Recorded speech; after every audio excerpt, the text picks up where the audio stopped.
আসসালামু আলাইকুম। আশা করি আপনারা সকলে অনেক ভালো আছেন। আমিও ভালো আছি। আজকে কি নিয়ে কথা বলতে যাচ্ছি আপনারা হয়তো আমার ভিডিও থাম্বনেল দেখে অনেকেই বুঝে গেছেন।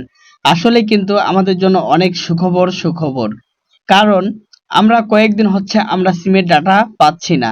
তো বন্ধুরা আসলে কিন্তু ফাইনালি সিমের ডাটা ওপেন করে দেওয়ার সিদ্ধান্ত নিয়েছে বিটিআরসি।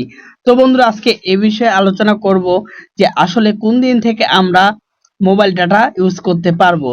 তো বন্ধুরা চলুন কথা না বাড়িয়ে আজকের এই ভিডিওটি শুরু করি। ভিডিওটি শুরু করার আগে আপনার কাছে আমার ছোট্ট একটি রিকোয়েস্ট, আপনি যদি আমার চ্যানেলে নতুন হয়ে থাকুন চ্যানেলটি সাবস্ক্রাইব করে পাশে থাকা বেল আইকনটি অন করে দিন নতুন ভিডিও পাওয়ার জন্য। যারা অলরেডি আমার চ্যানেলটিকে সাবস্ক্রাইব করে রেখেছেন তাদেরকে অনেক ধন্যবাদ। তো বন্ধুরা চলুন কথা না বাড়িয়ে আজকে আমাদের এই ভিডিওটি আমরা শুরু করি। তো বন্ধুরা প্রথমে আপনাদেরকে আমি একটু দেখাই। তো বন্ধুরা এই নিউজটি কিন্তু বিটিআরসির পক্ষ থেকে দেওয়া হয়েছে। তো বন্ধুরা বিটিআরসির পক্ষ থেকে জানানো হয়েছে তো আগামী সোমবারের মধ্যে মোবাইল ডাটাগুলো চালু করার সিদ্ধান্ত নিয়েছে বিটিআরসি।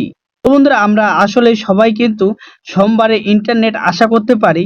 তো এরকমই একটি জানিয়েছে বিটিআরসির একটি সংবাদ সম্মেলনে। তো বন্ধুরা আমরা যারা অপেক্ষা করতেছি যে মোবাইল ফোনের ডাটার জন্য যে কবে ডাটা অ্যাকচুয়ালি দিবে, তো বন্ধুরা তাদের আরেকটু ধৈর্য ধরতে হবে।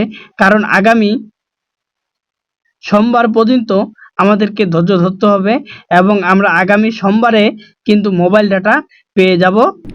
আরও জানিয়েছেন সোমবার থেকে মোবাইল ডাটাগুলো চললেও চলবে না ইউটিউব, ফেসবুক কিংবা হোয়াটসঅ্যাপ। তো বন্ধুরা এটি ছিল সুখবর। আমরা আগামী সোমবারে আমরা মোবাইল ডাটাগুলো পেয়ে যাব। তো এটা কিন্তু জানিয়েছেন টেলিযোগাযোগ বিটিআরসি। তো বন্ধুরা আশা করি আপনারা সকলে বুঝতে পারছেন। আজকে আমার ভিডিওটি এ পর্যন্তই। আপনারা সবাই সামনে সোমবার পর্যন্ত অপেক্ষা করবেন। তো আজকে এই ভিডিওটি আমার এই পর্যন্তই। ধন্যবাদ।